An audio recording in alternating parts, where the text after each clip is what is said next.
do you now really think of yourself as IP, or do you still have that kind of dual identity as an economist as well? I long since abandoned any claim to the title of economist.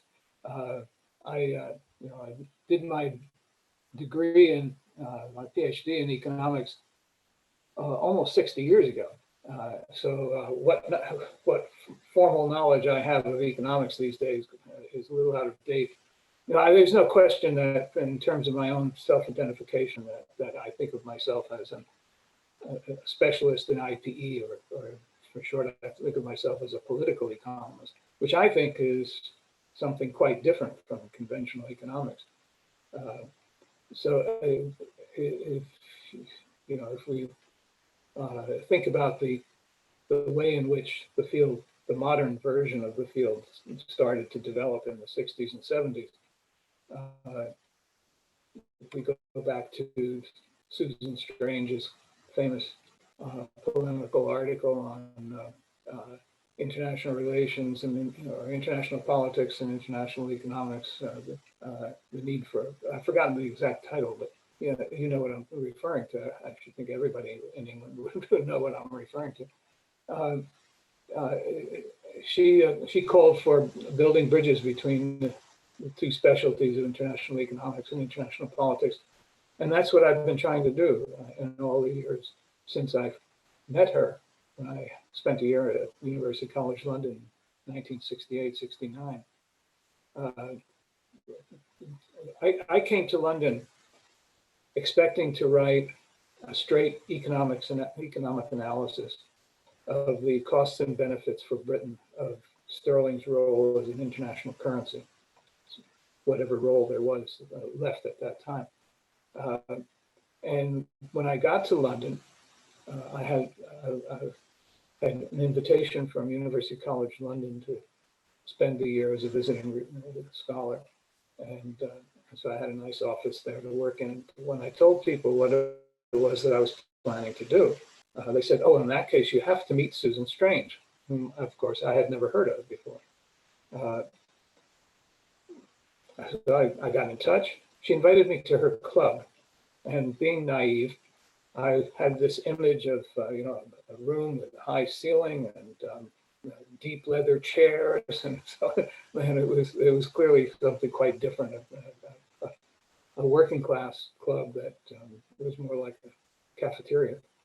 But I told her what I was planning to do, a straightforward cost-benefit calculus of Britain's of sterling's role as an international currency, and she said, "Oh, Jerry, you can't write about sterling without writing about the politics." And I at that time, I was still an economist. I was still teaching in an economics department at Princeton University at the time, and I thought of myself as a conventional economist. So I resisted her admonition. We had good conversations. But I chose not to allow that to influence what I was doing on that book. At the same time, she was writing her Sterling and British Policy, which of course it turned out to be a much better book than mine. I can claim one achievement with the book that came out of my year in London. It was called The Future of Sterling as an International Currency, published by, as I recall, Macmillan in London. In that, I proposed that one had to think in terms of a 2x3 matrix, that there were the three functions of money and the two levels of operation, the private market level and the level of transactions between governments, which meant that there were as many as 6 different roles that an international currency could play. That was something that had never been previously suggested, and so I can count that as a contribution, because that's the way most discussions of international currencies now operate, by starting with the 2x3 roles of an international currency, and then analysis focuses on the reserve currency role, or the investment role, or the role as the trade currency, and so on. not much of a contribution, but at least it was something. But when I got back to Princeton, history took over, just serendipity, if you will. First thing that happened was that a senior colleague of mine at Princeton named Gardner Patterson was appointed to the #2 position at GATT, the predecessor of WTO. He had been teaching a course in the Woodrow Wilson School on campus. The Woodrow Wilson School is formally it's the Woodrow Wilson School of Public and International Affairs. He had been teaching a graduate course there on the world economy, including the politics as well as the economics, because most of the students were not specialists in economics. And somebody had to teach what was called the Patterson course. Everybody referred to it as the Patterson course. And so it fell to me to walk across the street from the economics department to the Woodrow Wilson School and teach the Patterson course, which I continued to do until I became the Cohen course. It was the Patterson course. That was important to do with the students. Most of the students were not economists, were not specialists in economics. And I couldn't, therefore, talk in the shorthand that I could in the economics department. I couldn't assume that they would know what I was talking about if I made a reference to marginal value product, let's say, or the internal discount rate. Everything would have to be explained to them, and would have to be explained in plain English. And that was an important contribution for me, particularly because the students wanted to talk about things that normally don't come up in an economics course. It never came up in the courses I taught in the economics department. They wanted to know about inequality. They wanted to know about power. They wanted to know about exploitation. They wanted to know about Marxism. They wanted to know about a lot of things that I was not accustomed to dealing with in my courses. But what it did was it helped me, because, as you know, the best way to learn about a subject is to teach it. And so I started a process of education to respond to the students.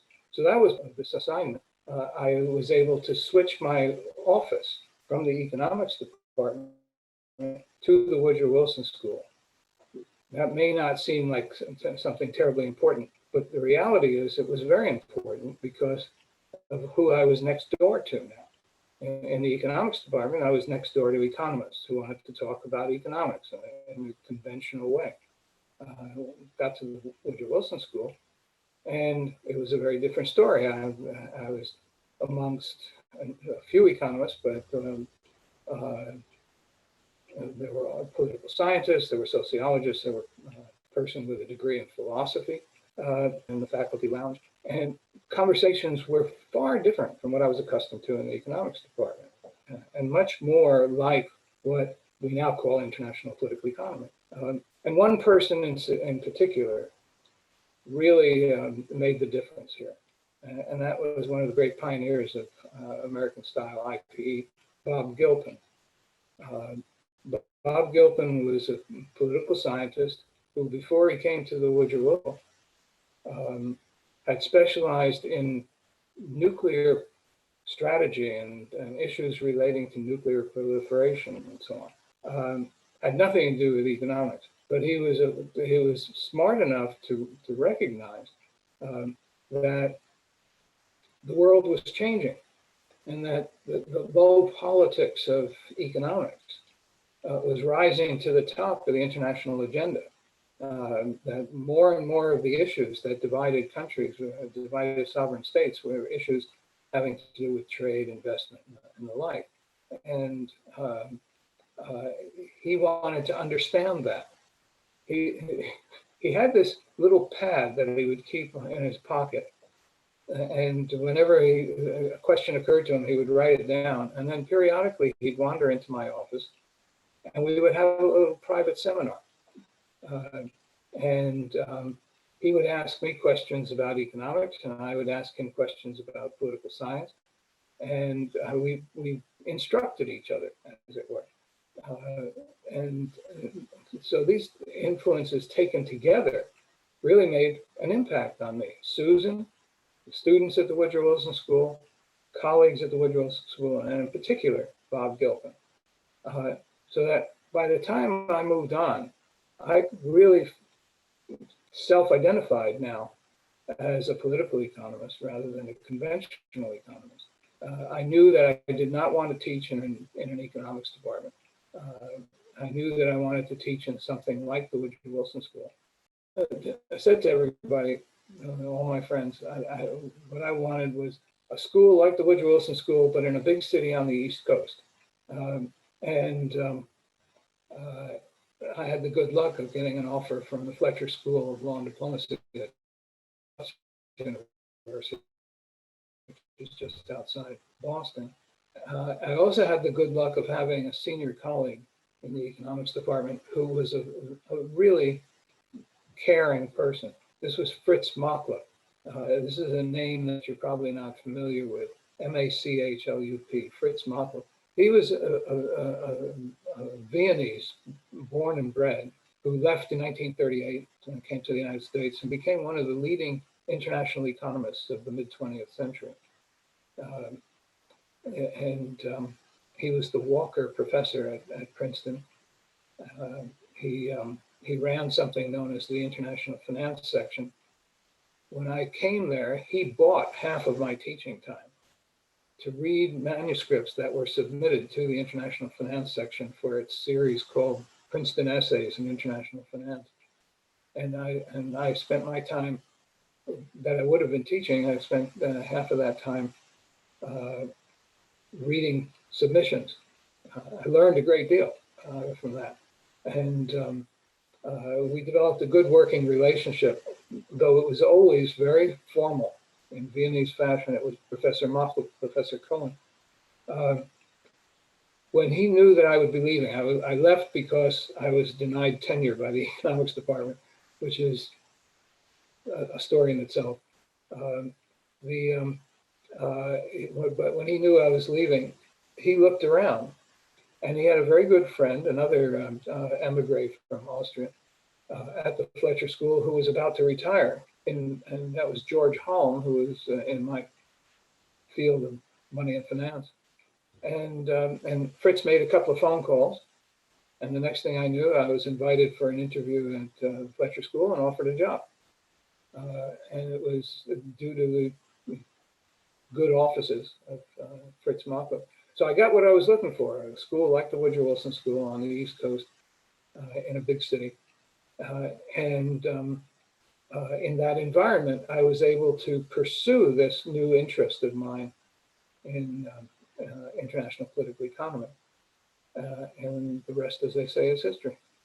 That's really interesting, the way that you were, I don't know, unwelcome in economics.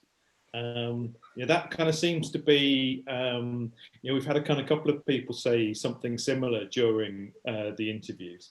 And actually, funnily enough, just my own experience at my own institution, not as an economist, but seeing how economists behave with one another.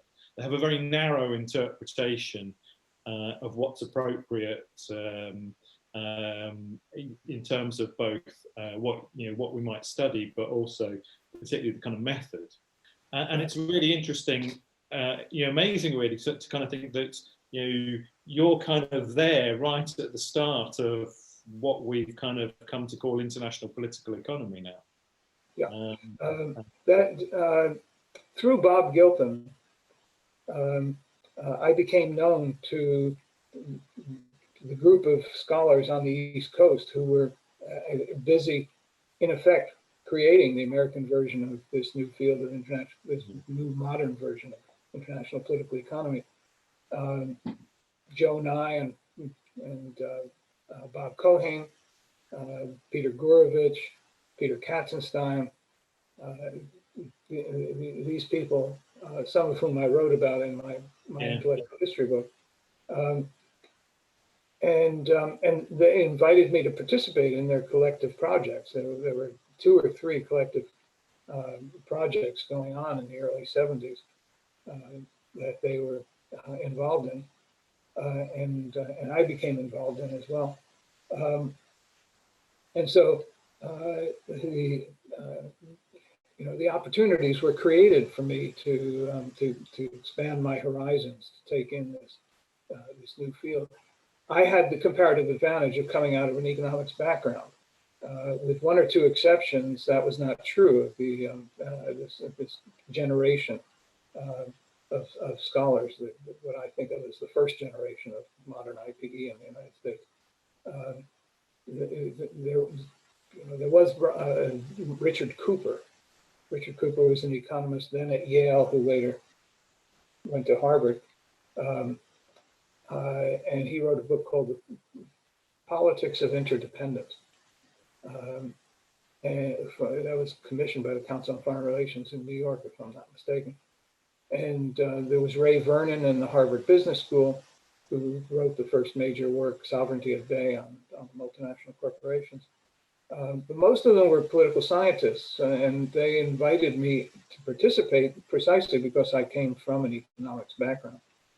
Jeffrey Underhill once described me in print as one of those rare economists who came in from the cold, which I always enjoyed.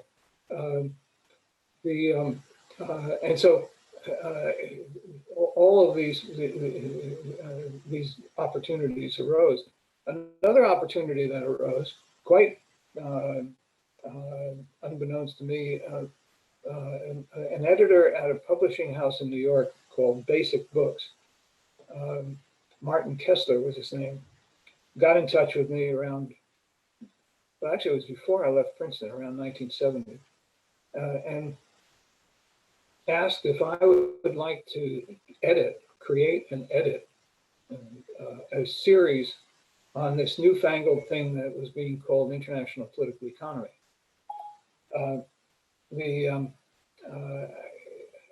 Just at the time when I was beginning to think seriously about it, I had just finished the publication of The Future of Sterling. I was thinking about what to do next, and his timing just was fortuitously very fortunate. And so I set about trying to create this series. I said there was just one condition that I wanted to make a contribution of my own. This was in direct response to the kinds of questions I was getting from my students at the Woodrow Wilson School about matters of dominance and dependence, of imperialism, of exploitation, of power relations in the global economy, and so on. And so I said, the one condition is that I get to write one of the books myself. And I chose to write one that was in my attempt to understand through a lens of more conventional analysis what Marxists and other structuralists were saying about power and dependence and so on in the global economy. The book was called The Question of Imperialism. The International Political Economy, Dominance and Dependence was a long subtitle. And it really was my first exercise in pure IPE rather than conventional economics, as the Sterling book had been. And I thoroughly enjoyed the experience. And in retrospect, I can recognize the influence of Bob Gilpin in what I had to say in the book, because there's this expression that goes back to John Hobson's original book on economic imperialism. He used the term the taproot of imperialism. In other words, what's the foundational explanation of imperialism in the global economy? And I argued in my final chapter that the taproot was in the role of power, the role that power plays in the global economy, and how power is something that drives behavior. It is the main thing that drives behavior. And it was only much later that I realized the extent to which that reflected the influence of Bob Gilpin. Bob Gilpin was very proud of being labeled a realist. He thoroughly believed that issues of security and power were at the root of global politics, and by extension, therefore, the global economy as well.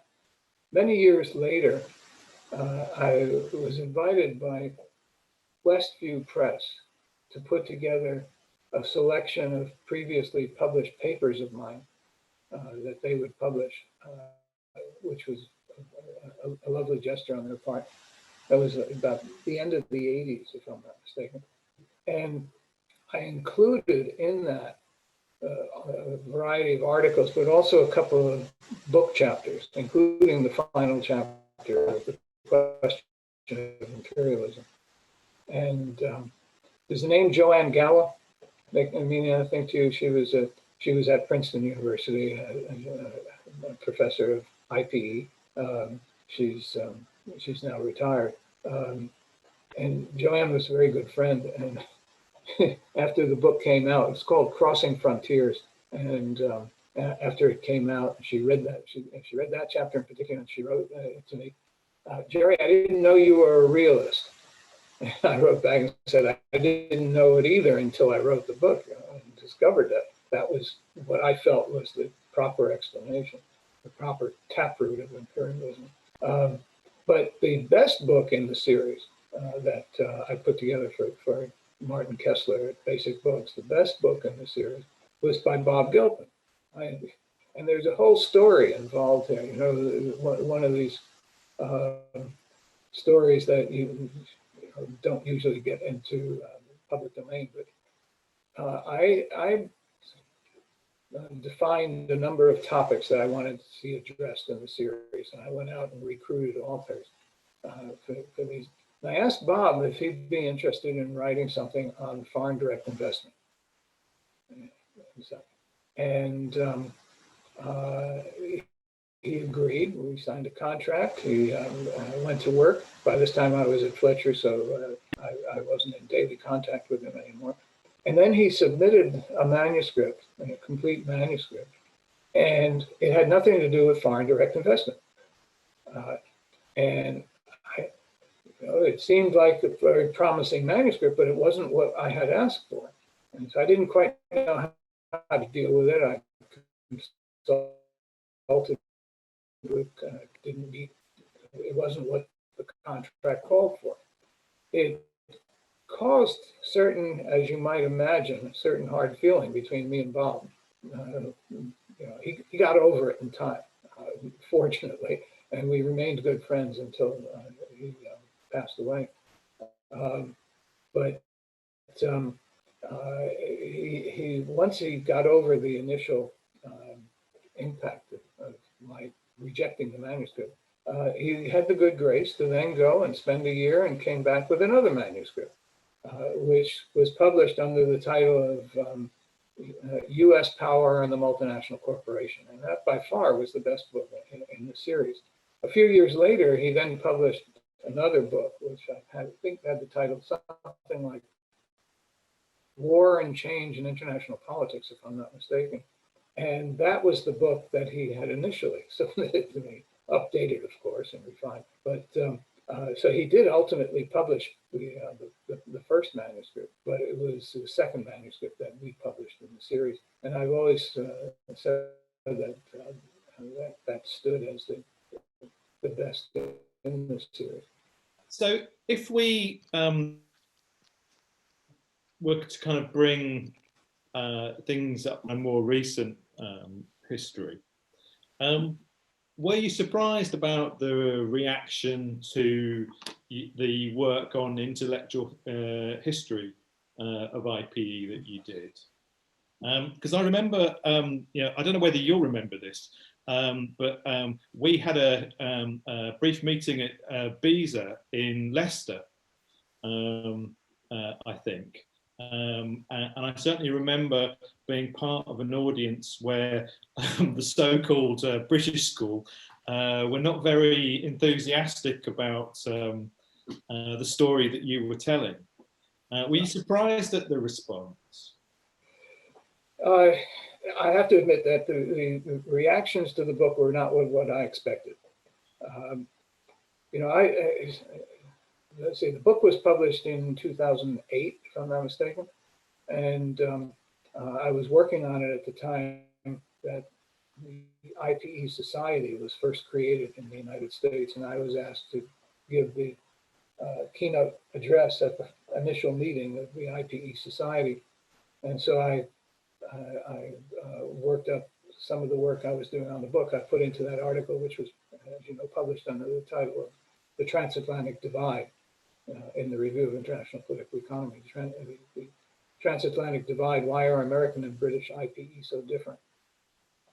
When I sat down to write that book, I did so with a couple of motivations in mind. One was simply that the clock was ticking. Those of us who are in the first generation and had the privilege of participating in the early work of creating the American version of IPE, you know, most of my generation were beginning to leave the scene, retiring or, you know, worse. And I really thought that it would be a good idea to have a record for later generations, to have a record of how this whole thing started, how this whole effort started. So that was one motivation. The second motivation was that I had as an audience in mind an American audience. And one of the things that had always bothered me about the way IPE developed in the United States was its, for want of a better term, its parochialism, its tendency not to pay attention to what is being said elsewhere, work that's being done elsewhere. From the time that I met Susan Strange in 1968, 69, I made an effort to try to remain at least casually knowledgeable about what kind of work was being done in Britain. But I looked around and my colleagues, certainly in the second and third generations, the generations of the 70s, and then the generation that's come along since the 90s, but these people paid little or no attention to what you people do on your side of the pond. So my second motivation, the first motivation was just to get a record of how it started. The second motivation was to bring to what I expected to be a primarily American audience some understanding of what's being done outside the United States, what's being done in Britain. The main alternative, in my mind, the main alternative to the American style of IPE. I thought I was making an effort to broaden horizons. For the audience that I had in mind, I thought this would broaden horizons to inform them about an intellectual tradition quite different from what they were taken for granted in the United States. And so it came as something of a surprise to be criticized for being too narrow in my approach. And I have to admit that it took me a little while to get used to the idea that it was truth to that criticism.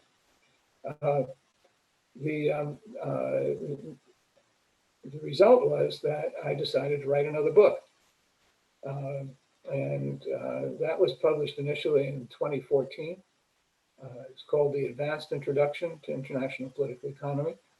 And what I tried to do was to survey every area of the world where there was a nucleus of people working on what could be called international political economy. I have not been accused of narrowness in that book. Second edition, the revised second edition came out last year, 2019. That book has truly provided a panoramic view. It could be criticized for still being narrow. And I recognize that. For example, the book for all is primarily organized geographically. That is to say, I focus on the primary mainstream work in the United States, what I call the American school. And then, of course, I have a chapter on what Craig Murphy, one of my predecessors in this series of videos, called the left out. He was quite right that I left out of my early book, the intellectual history book, I left out Americans of a more critical persuasion, like himself, of course. And since most were leftists, that is to say, on the left-hand end of the political spectrum, it was a nice pun to call them the left out. So I had a chapter on the American school and a chapter on the left out. I have a chapter on Britain, of course, and then I have a chapter on Britain's far out, Australia and Canada, and a chapter on Latin America, continental Europe, China. Yet, we keep learning all the time, and what I have come to appreciate is even that breadth, the breadth of that book, fails to encompass important tributaries in IPE. For example, the issue of gender, or the decolonizing of the curriculum, which is such a big issue on your side of the Atlantic, much more than on my side of the Atlantic. So if I were to do another revised edition of that book, if I live long enough, I would want to include more of that kind of material that did not get attention. To put the point differently, the horizons of the field are very flexible, and the boundaries of the field, I should say, are flexible and are constantly changing as a result of developments. And I have to admit that I'm having a hard time keeping up with it all, but I am doing my best. I have a new book project in the works, which we could talk about perhaps, that will attempt to incorporate some of these tributaries that have not gotten the attention they deserve. Because I think the response from British school scholars, and I kind of always hesitate to use the terminology, I think there's a kind of issue of bringing schools and so on into being just through the kind of performativity of using the language. But I think what we've done here, I think after that initial, quite kind of, I don't know, maybe aggressive is too strong, but certainly a kind of quite a negative response to the article in the book. I think actually it's had a really positive influence amongst IPE scholars in the UK, where we've looked outwards and inwards at the same time. And actually, I think that's where some of the really interesting work's being done now here, as you kind of identify with the work on taking gender seriously, taking the post-colonial experience seriously as well. So I think it's had a really, despite the kind of the journey to where we are now, I think it's had a really positive impact. I was thinking, if I may just comment on that. If I might just comment on that, I really appreciate your saying that. I have the impression that time has treated it well, and I'll just tell a little story. You may recall that when the Transatlantic Divide article was published, in a subsequent issue of Ripe, there were a couple of commentaries, one by John Ravenhill and one by Matthew Watson, and forgotten. I think it was jointly authored. Anyway, and they were very critical. At that particular time, I had a deal at Sciences Po in Paris, the Institute of Politics there, where I came. I was coming for 1 month, the month of May each year, to teach a short course in a master's degree program there. So I got in touch with Matt Watson, and I said, you know, I'll be close by and I'll have the time. How would you feel if I come over and we continue the discussion? And he was very nice about it, and we arranged it. And I got to work, expecting that we were going to have a sharply worded debate. And Matt started off by saying, upon reflection, we decided that we really don't disagree. And the result was that we just had a little love fest instead of the debate that I was expecting. And so it's good to know that that it's worn well. I guess that would be the way to put it. I think it's given people a sense of confidence in the school, if you like. I think people probably self-identify with that kind of critical image more in retrospect than they perhaps did beforehand. Well, that's good to know. I myself, I'm at least halfway across the Atlantic in that sense. It was Mark Blythe who described himself as mid-Atlantic because he was originally Scottish and teaching in the United States. But I have, over these last 15 years that I've been thinking seriously about these issues, I've become more and more dissatisfied with the American version, the mainstream American version, and more inclined to see merit in the alternatives that are available for you in Britain. Do you think it's in that sense, the divide has narrowed or broadened in the time since you wrote that book? I don't think it's narrowed at all, unfortunately. I don't see the evidence for that. If I look at the American journals, or if I look at most of what's published as books on this side of the Atlantic, you have to search far and wide for any references to work being done in Britain. To say, not to say anywhere else. It's really remarkable the extent to which the work here continues to be parochial in that sense of not even being aware of alternative paradigms, alternative ways of understanding the world. I'll give you an example. David Lake, somebody I greatly admire, was a few years ago was elected president of the American Political Science Association, to give you some idea of how senior a figure he is. He was co-editor of the journal International Organization for a term of 5 years. He's written important things over the years. He had to write a presidential address as the president-elect. And this was right at the beginning of the Trump period. And he wanted to write about how this might be a harbinger of a basic change in the global system. And I invited him up to Santa Barbara to present an early draft of the paper, and he was interested in getting reactions.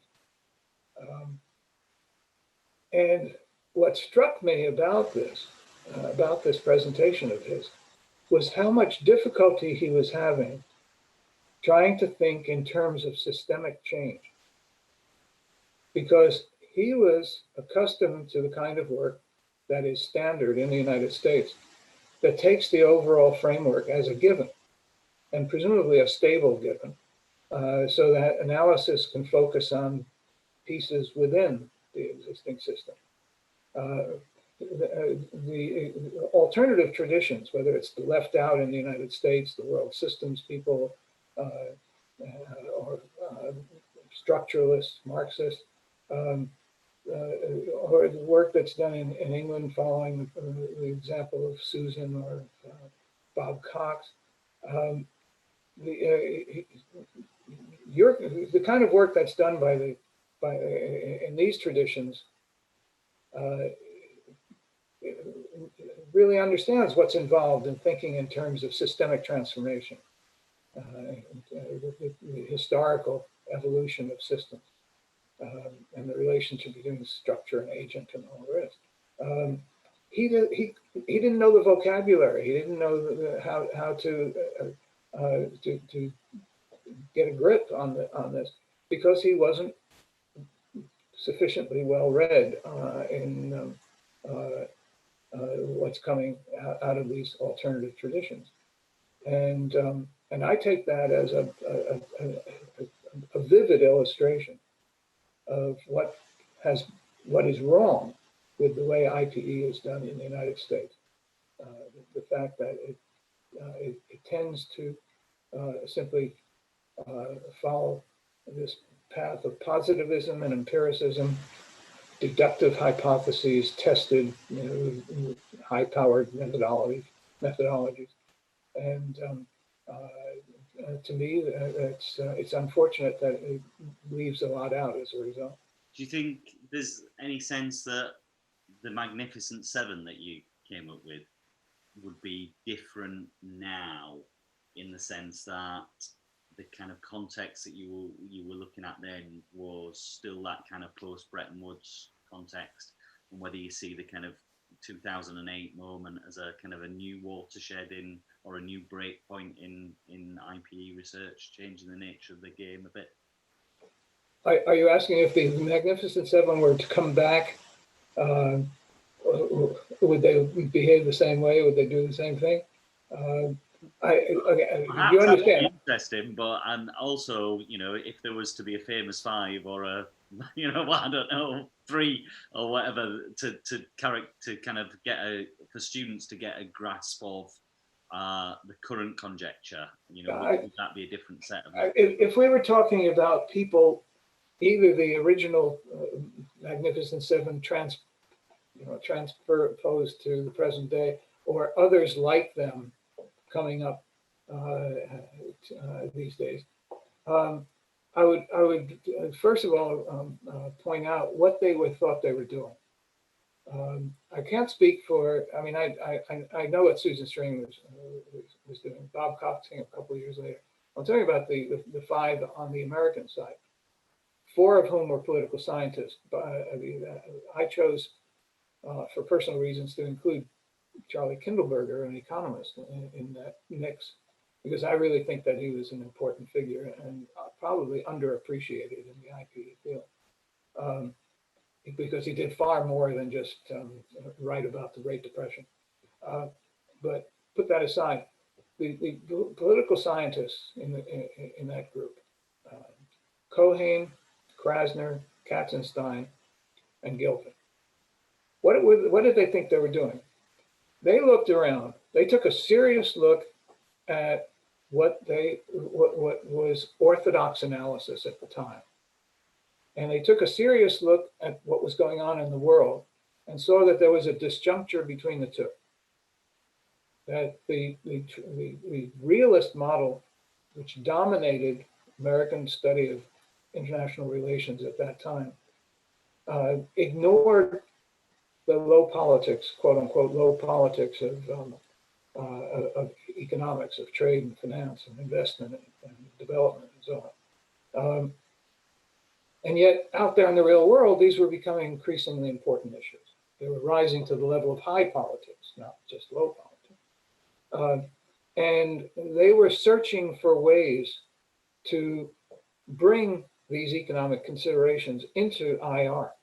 They didn't start out with the intention of creating a new field of study. That was the result of their efforts, but it wasn't the motivation of their efforts. The motivation was simply to expand the traditional field of IR that they had all been trained in to include more economic issues. But you know, in time, they realized that what they had thought was a change within was becoming a change of. That is to say, the way they started out thinking that they were going to be bringing about some change within the traditional field of IR. They by the mid 70s, they understood that what they had done was to actually create a change of, that is to say, a new specialty that came to be called IPE. You, for many in England, still like, you know, for legitimate reasons, like GPE rather than IPE. But, you know, it's that's the way we thought about it. So if they were to come back, or others like them were to emerge in the present day, I think the same point would apply. I think what we would have is they would look around, they would think about the kind of work that's being done in the United States under the label IPE, whether it's in a mainstream journal like IO, or its mainstream rival of RIPE. You know, if they were to look around these days and look at what's being written in the United States and think about what's missing as the original Magnificent Four of the Seven were doing back then, there's a lot missing from IPE today, a lot, because the way this field has developed in the United States is that it's gone more and more micro. You know, if you think about the open economy politics paradigm that David Lake codified, you know, the starting point is the most micro level you can get, the formation of interest, policy preferences, and definition of interest at the most micro level, and working up from that. And combine that with the emphasis on empiricism means that bigger issues just don't get addressed. Bigger systemic issues just don't get addressed. And issues of structural change and so on, unfortunately, are simply set aside. If they were to come back, I think they would say what we need to do is to come back to some of the big issues. Bob Cohen came close to saying that in one of the special issues that were, one of the two special issues, one in RIPE and one in NPE, that followed my Transatlantic Divide article. He wrote about the need to take on big questions, but it was a very brief piece in which he did that. But I'll give you an example of how frustrating this can be. It again involves David Lake. But I have to emphasize, I have the greatest admiration and respect for it. We disagree fundamentally, but we do so in a very friendly way. You know, something Donald Trump might have benefited from, but we won't get into that.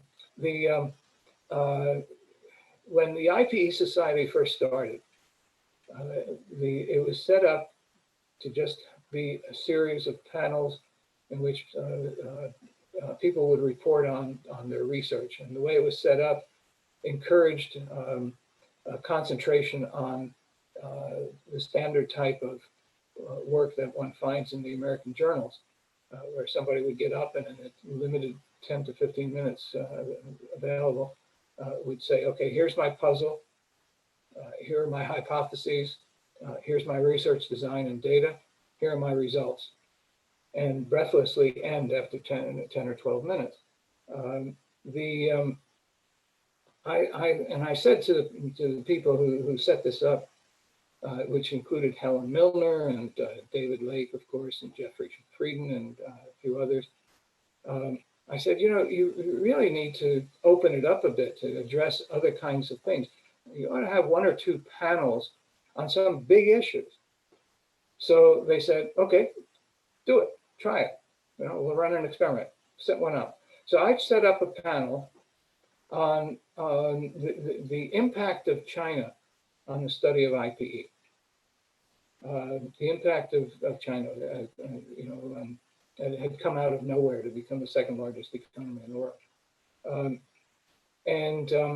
I had Miles Kaler on the panel. I had a Chinese woman at the University of Arkansas who wrote a very good book on trade war called Ka Zhang. And I've forgotten who the other person was. We had a discussion. Turned out Miles Kaler and I both agreed, we hadn't consulted beforehand, that this represented a structural disjuncture. The emergence of China was changing things in some fundamental ways. In the Q&A, David raised his hand, David Lake, and he said, why can't we just treat China as one more data point?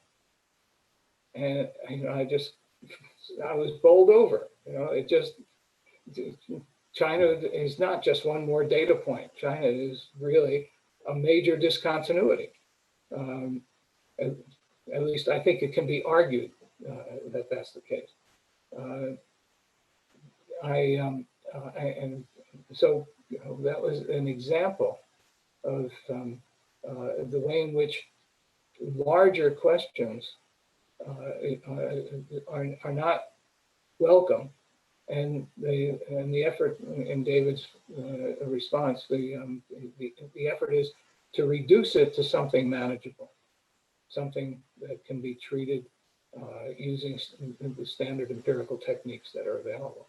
That's a really good segue into what I wanted to ask you next, actually, which was just in the context, I think it'd be remiss of us not to ask you something about the election and obviously the link to your work in terms of currency and power and both dollar and US hegemony in the world, and whether, I think, I'm sure I've read stuff you've written on Trump and overuse of financial power, and whether you thought perhaps that a Biden presidency, the question is, but what does a Biden presidency do now to the longevity of both dollar and US hegemony in the world, and also the related issue of the international system, or the nature of the international system? There's a lot to address there. Let's start with the role of the dollar. The dollar is Ronald McKinnon, a well-known international economist who unfortunately has passed away. Unfortunately, so many people my age are passing away. I don't even have to use that phrase anymore. He called the system the unloved dollar standard. And in many ways, the dollar is unloved, and yet it is the standard. I remember after the global financial crisis, a Chinese official was asked a question about the dollar, and he said, "We hate you guys, but we don't have a choice." And that's the starting point. They don't. There are two reasons why the dollar has continued to be the main international currency, and partly it's because of the continued dominance of the U.S. economy and the U.S. banking system and such.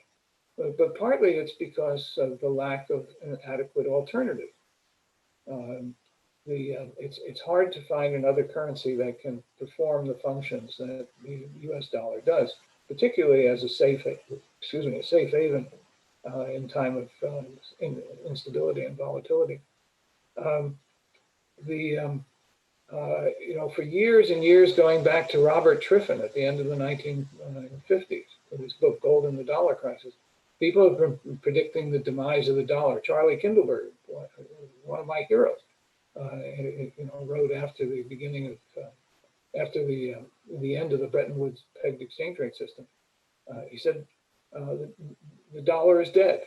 The dollar is no longer the international currency. Well, it's still the international currency after all these years.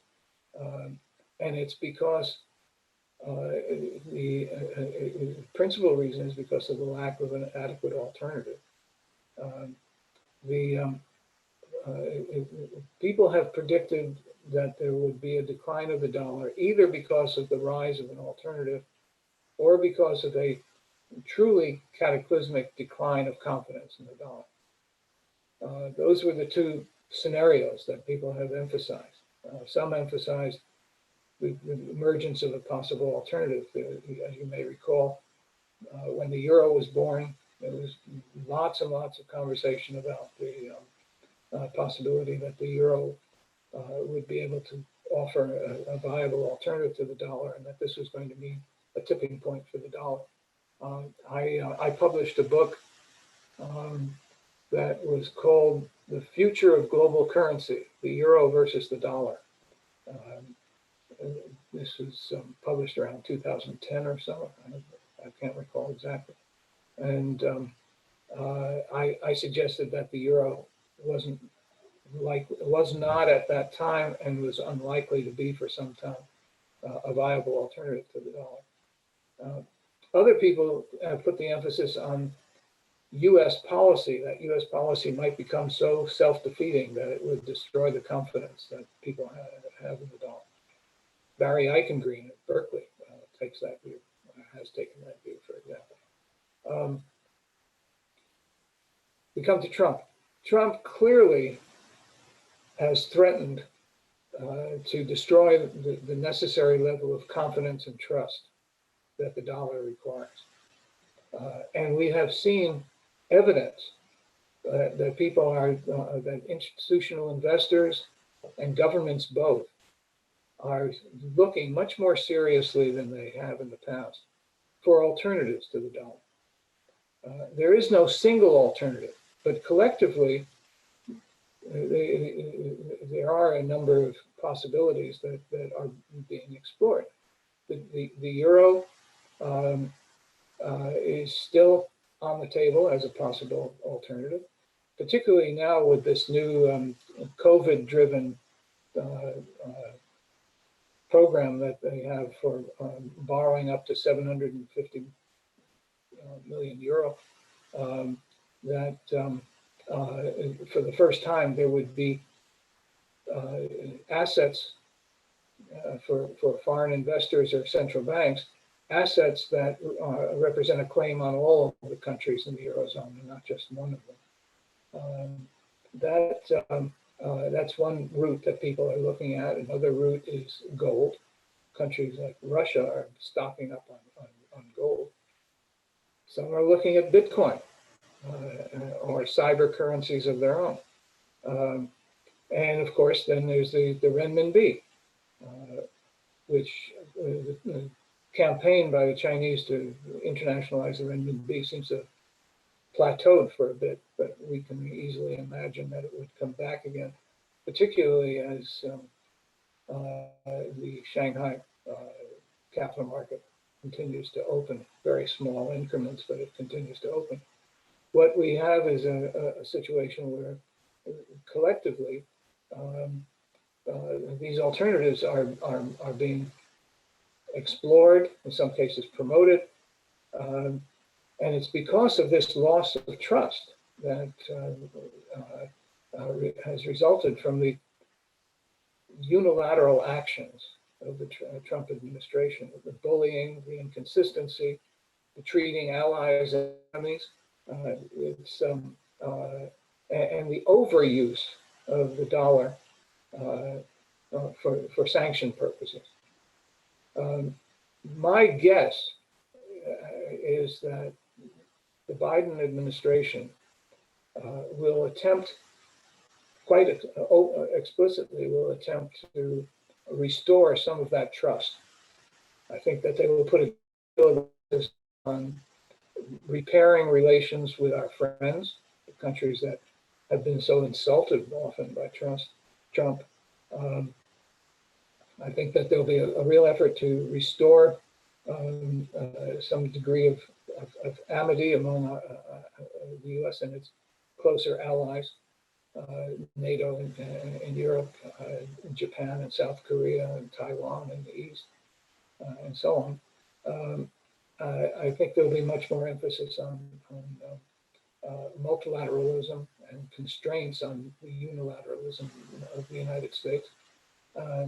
And this could slow down the search that I was just describing for an alternative to the dollar. You know, the people that are going to be included in this administration know this subject inside and out, and they know what needs to be done. What needs to be done is to eliminate the arbitrariness and the bullying which have been so characteristic of the Trump administration, and to restore some sense that the United States understands what it is to be a leader. Well, I think that was already evidence with the phone calls that the Biden team were making to European leaders just over the last couple of days, that it did seem to be a return to, I don't know, kind of more classic kind of US liberal internationalism, rather than the period of the Trump. The question is it too late? You know, we just don't know. And again, I would say that the big question mark has to do with China. 4 years of Trump has enabled China to really start to position itself as an alternative to the US. And we are finding ourselves increasingly in a classic power transition situation. You may be familiar with the book that was published recently by Graham Allison at Harvard called The Thucydides Trap. And I take that very seriously, particularly because he has 16 examples of power transition going back to the Peloponnesian War. And 12 of the 16 ended in war, ended in military conflict. That's, you know, worrisome. This is why I think that IPE needs to treat China as much more than just another data point. We're talking about a fundamental transformation of the global system. The policies that were followed by successive administrations, George H.W. Bush, Clinton, George W., Barack Obama, could be summarized as a policy of engagement. The attempt was to bring China in as a full-fledged partner and become a rule maker rather than a rule breaker. But the Chinese, through the Belt and Road Initiative and other initiatives, are positioning themselves to offer a stark alternative to a US-led liberal order. And that's got to have significant consequences for all of us. So the real question in my mind is the Biden administration going to be able to reverse things in time? No, well, certainly in the part of the world that I'm interested in, empirically, Central and Eastern Europe, the level of Chinese investment over the last 5 years has been phenomenal. And of course, that comes with other things attached to it as well. And of course, at the same time the Chinese are investing, there's all sorts of dubious kind of political parties in power in Poland and Hungary, etc. So it is, I think that's a really interesting kind of thing to think about, whether or not we might be too late. So yeah, that's really, really interesting. I kind of wanted to ask a slight shift the question, as we've kind of got to a kind of more kind of contemporary thing, to kind of just ask you something about the discipline itself today, and whether or not you think IPE is in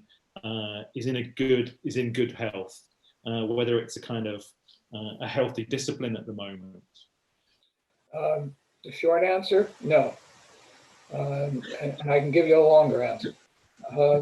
I alluded to the fact that I'm working on a new book project. and it's tentatively entitled Rethinking IPE, because I seriously believe that IPE has gone really off track and needs some correctives. Not everyone will agree with me. I'm quite certain of that.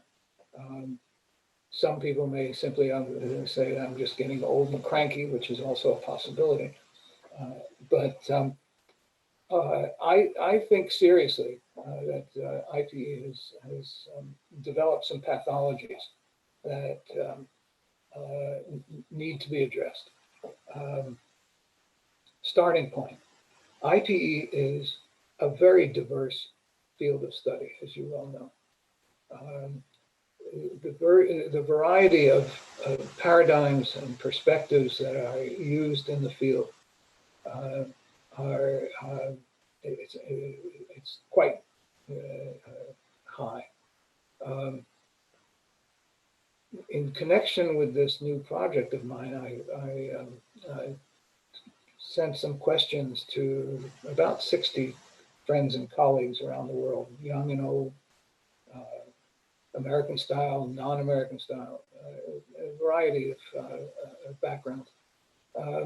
And it was very clear from the answers that I get that there's a lot of discontent out there. A lot of discontent with the extent to which diversity has become almost chaotic. People came back with words like cacophony and chaos, schizophrenia, just a lot of a sense of discontent.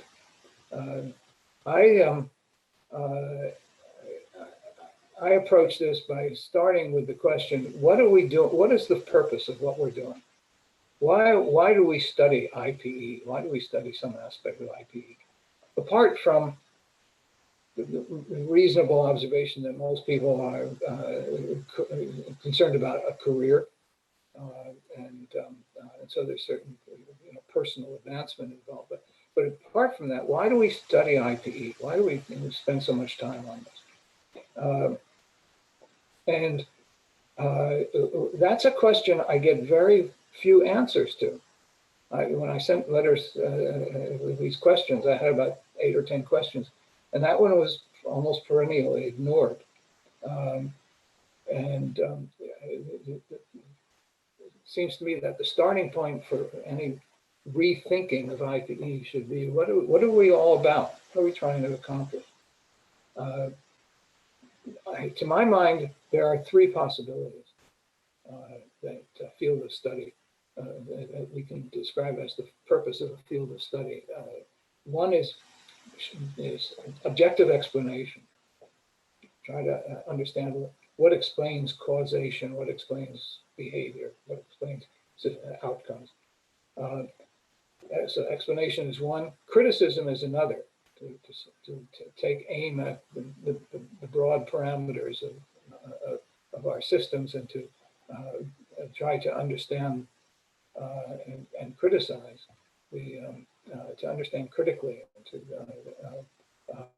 identify potential faults in the systems in which we live. And a third, I would call counsel. That is to say, engagement with the public arena, applied work that is meant to make a contribution to current policy issues. What I observe in the field, and I've done some empirics on this that I will include in the book. What I observe is that we have a lot of people who are committed to explanation and do the kind of positivist empirical analysis that we've talked about. And there are a lot of people who do criticism, critical theory. No offense to either of you, but there's a lot of analysis that can be called critical or heterodox, radical, however you want to describe, often self-described. There's very little that is done that could be called counsel.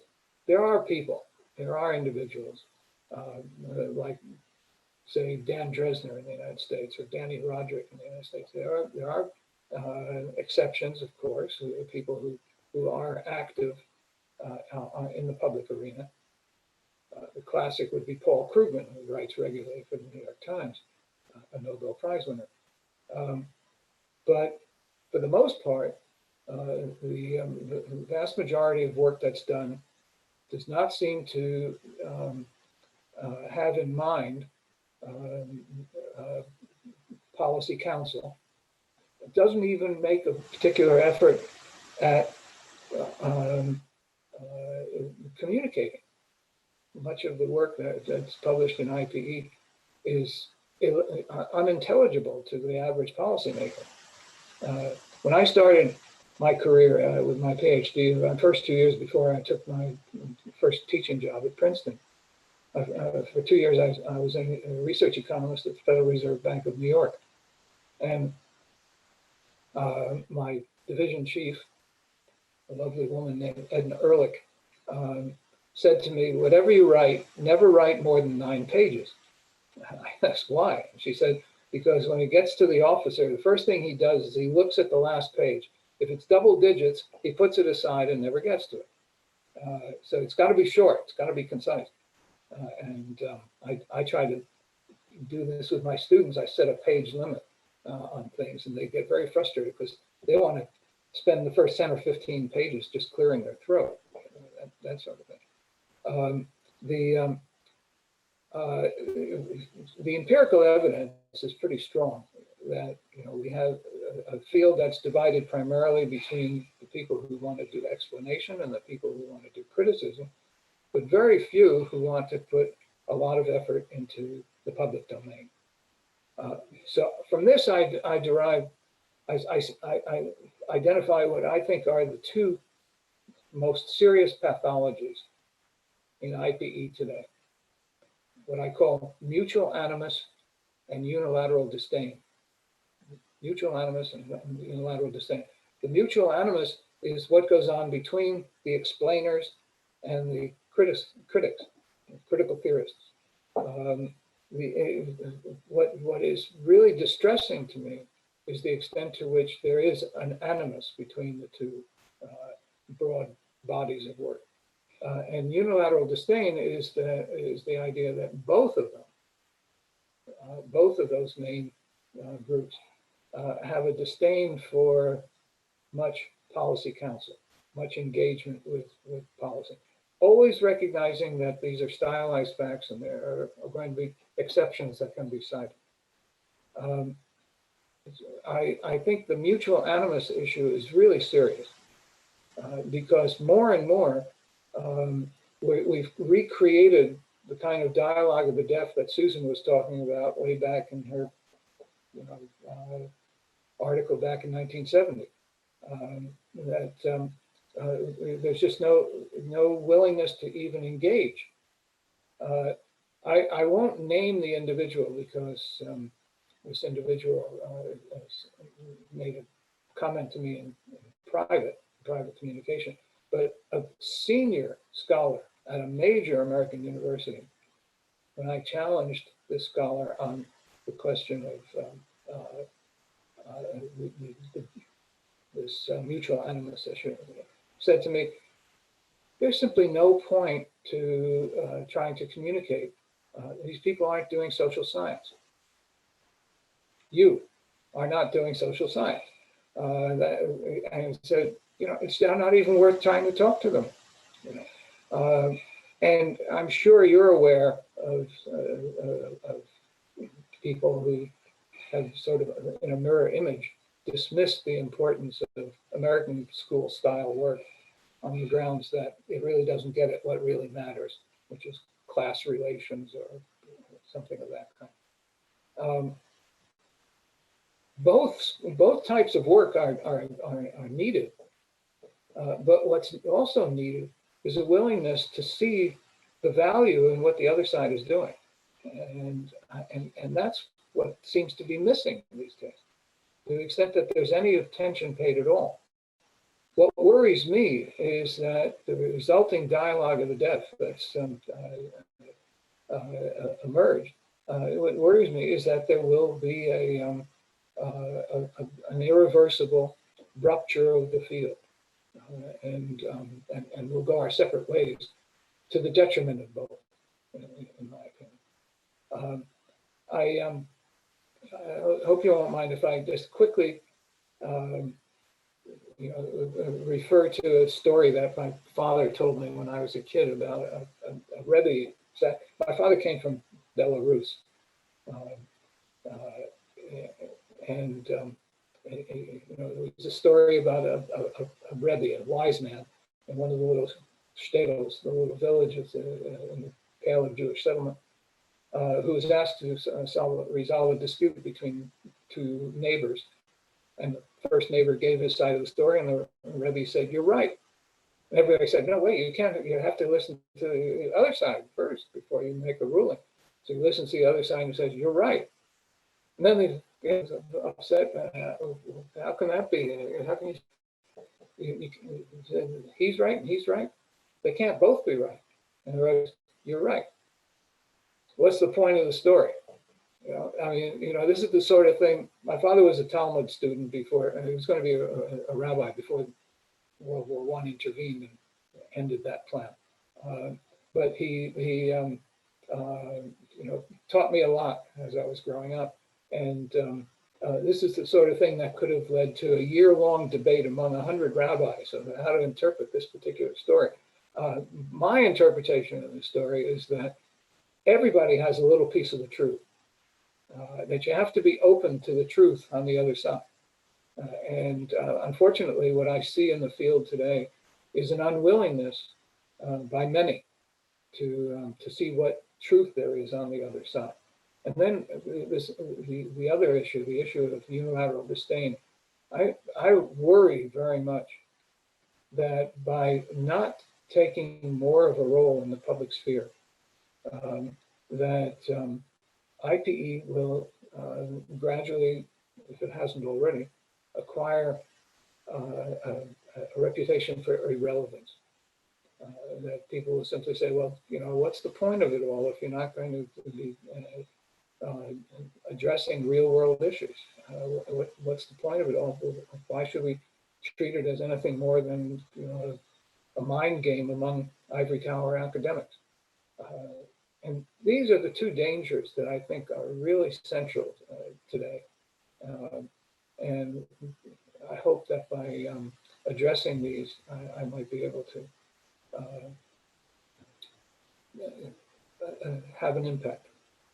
Well, I think the danger I always kind of fear is that, I started my undergraduate degree in the mid-1990s. And it strikes me that what IPE is doing now is something very similar to what happened in IR. And I'm always reminded of Steve Smith and his kind of comment about being lots of IR theorists around who think me clever, you stupid. Mm-hmm. And unfortunately, that seems to have infiltrated its way into IPE as well. And I think you're absolutely right. This the concern about an irrevocable schism, where we continually talk past each other, is a very serious danger.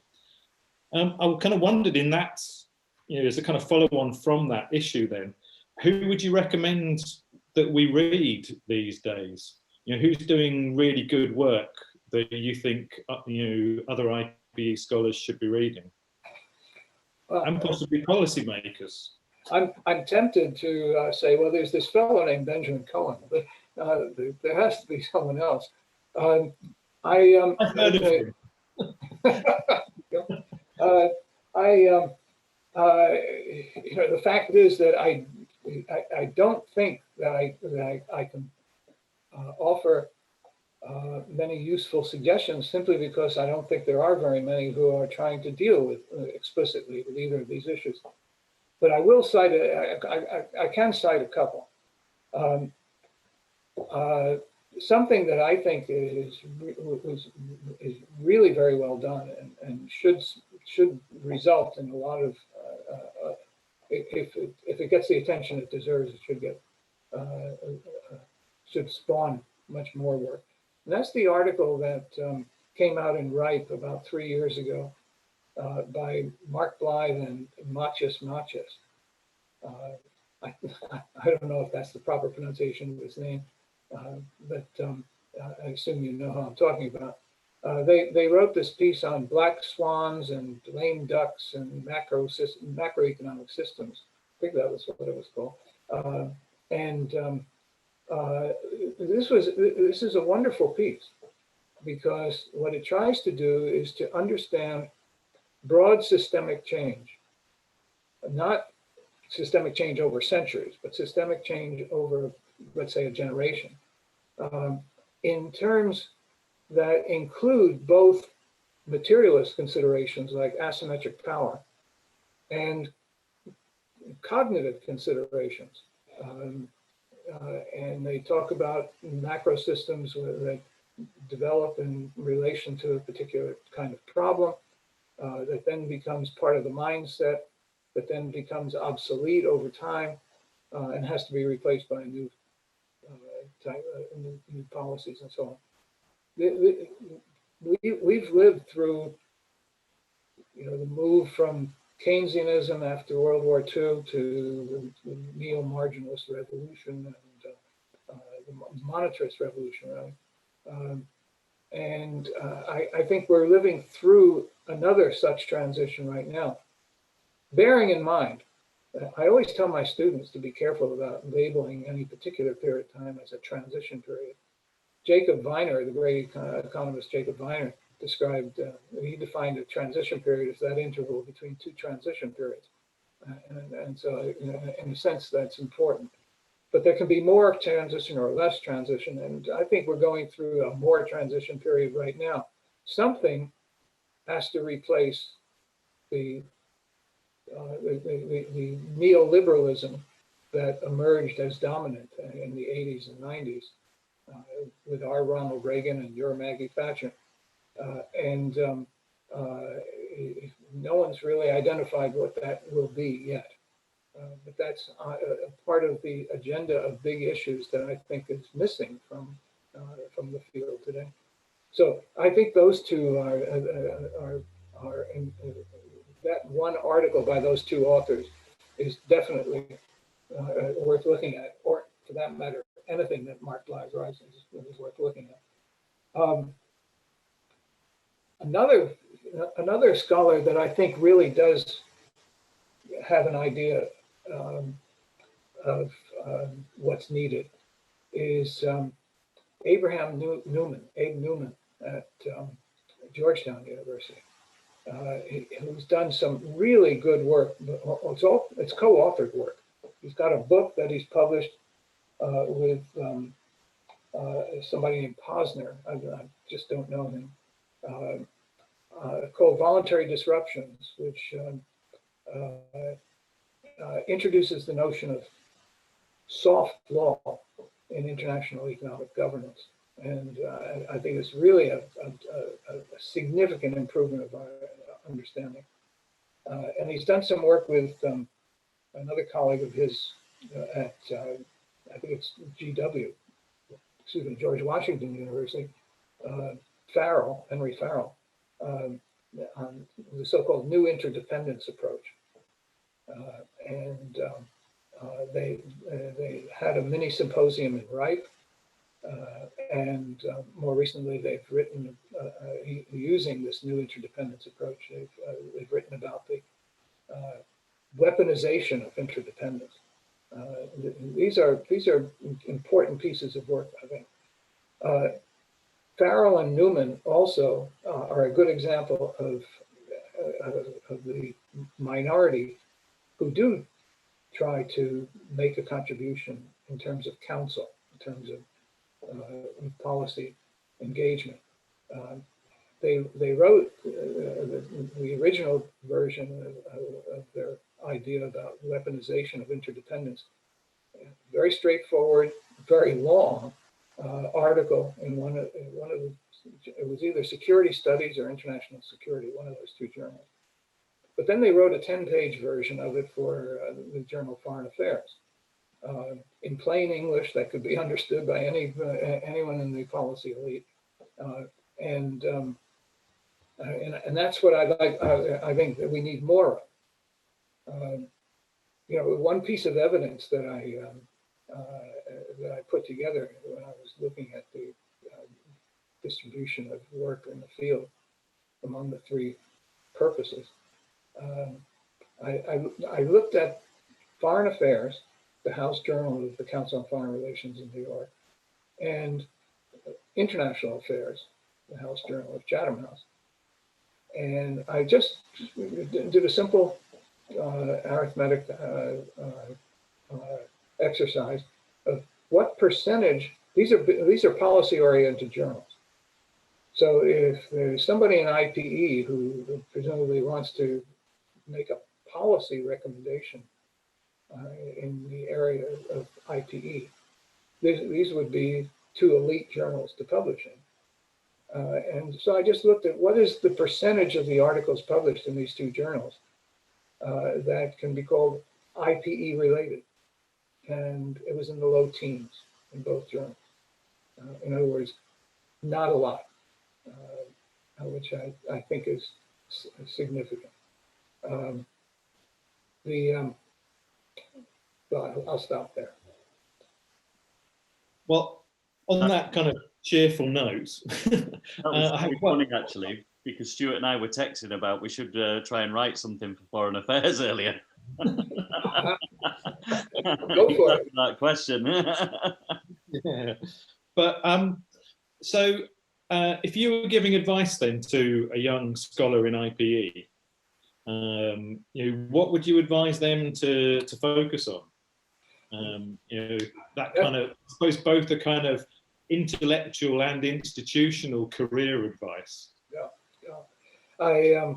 It's an excellent question, and I'm going to answer it in two parts. I'm going to answer it first in what I would like to be able to offer as advice to students, and then tell you what I do offer to students. Because those are two different things. What I would like to suggest to students is that they think big, that they be ambitious and bold, and look for a major issue that they could address.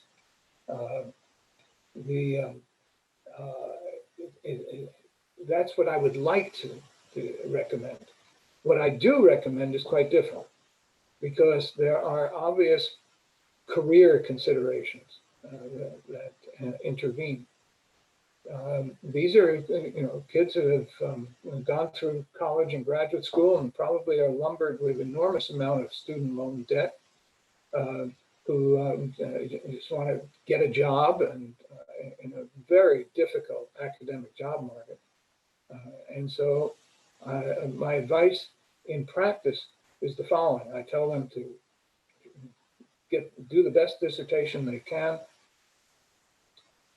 In the classic American style approach of identifying a problem or puzzle, formulating hypotheses, doing rigorous testing and so on, in order to get that first job, and then to continue to do that work to the point where they are able to gain tenure, and then go to the advice that I would give them ideally.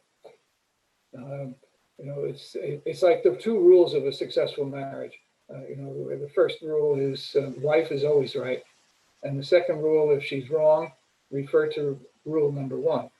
And that's what I do with my students. I say, once you get tenure, once you get some job security, then you can go to the other alternative. But I as long as departments continue to compete using the standards of the journals that are considered having the highest impact factor and so on. As long as hiring is done this way, as long as program chairs at meetings continue to look for this kind of work, as long as journal editors continue to favor this kind of work, then that's what they've got to do. They've got to play the game until they have some degree of security. That's an excellent point to almost conclude on. We all, Alex has a question that he always ends his interviews on, which I think is a really lovely way of finishing things off, where he asks what we should have asked you. What question should we have asked you that we didn't ask you? If I would, in your position, Alex, I guess the question I would ask is, if you had your life to live over, what would you do differently? I've made some mistakes along the way. Fortunately, none that were fatal, either in terms of career or in terms of life. But no one's going to get through life without some regrets. I have remarkably few, actually. I feel I've been favored by Fortuna, the Roman goddess of good luck. But there are things that I would have done differently. At Princeton, for example, when I was just starting out, I simply had no idea of how to go about approaching some of the members of the department to make myself known to them. I just didn't know how to do it. I was shy. I, as a result, lost the opportunity to become acquainted with and have conversations with and learn from some really world-class scholars that were in the department. And I have in advice to my own students going out into the academic world, is I advise them to not be as shy as I was. I also was fortunate. I told the story of Fritz Mockup and the job at Fletcher. If it hadn't been for his generosity of spirit, who knows what would have happened, because I didn't know how to go about looking for a job. Or put it differently, serendipity has played a large role in my life. My job at the Fed was the result of a phone call by my mentor at Columbia, an international economist named Peter Kennan. My job at Princeton was because of some work that I did at the Fed that attracted some attention. It was totally serendipitous. My job at Fletcher, and the job that I have now in Santa Barbara. All of these came to me not through my own volition. If it hadn't been for that good fortune, I probably would not be where I am today in terms of career.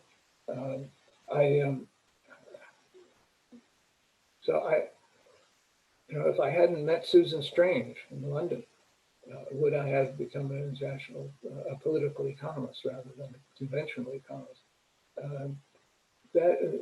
I think that's the kind of question that I would put at the end of an interview like this. That's brilliant. Thank you. Really good. Really, I really enjoyed this interview. Sorry, I'm sat here like Nosferatu. I had internet issues in my office downstairs, so I came upstairs, but I haven't got the lighting right here, have I? Yeah, you've been in shadow the whole time. Oh, sorry. I know. But I hope this was. I hope this was useful. Brilliant. Thank you very much. Yeah, brilliant. In fact, I wish we had have done it last week, because I taught a class on great power shifts and great powers last week. And I was talking to the students about Gilpin and US Power and the multinational corporation and Eichenberg and Kindleberger and all these kinds of things. So it was really would have been really I mentioned them all at one point or another. Brilliant. Thank you. Well, it's been a great pleasure for me. I feel honored to be included. And if there's anything else I can do to help out at any time, please let me know. No, that's wonderful. Thank you very, very much for your time.